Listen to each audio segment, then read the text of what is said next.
जगत्कान्ताय कल्याणनिधये निधयेतिनां श्रीवेङ्कटनिवासाय श्रीनिवासाय मङ्गलम्।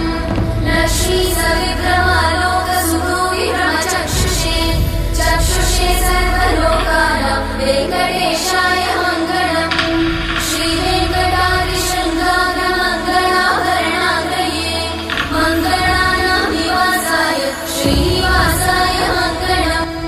सर्वावयव सौन्दर्य सम्पदा सर्वचेतसां सदा सम्मोहनायास्तु वेङ्कटेशाय मङ्गलम्। नित्याय निरवध्याय सत्यानन्दचिदात्मने सर्वान्तरात्मने श्रीमद् वेङ्कटेशाय मङ्गलम्। स्वतः सर्वविदे सर्वशक्तये सर्वशेषिने सुलभाय सुशीलाय वेङ्कटेशाय मङ्गलम्।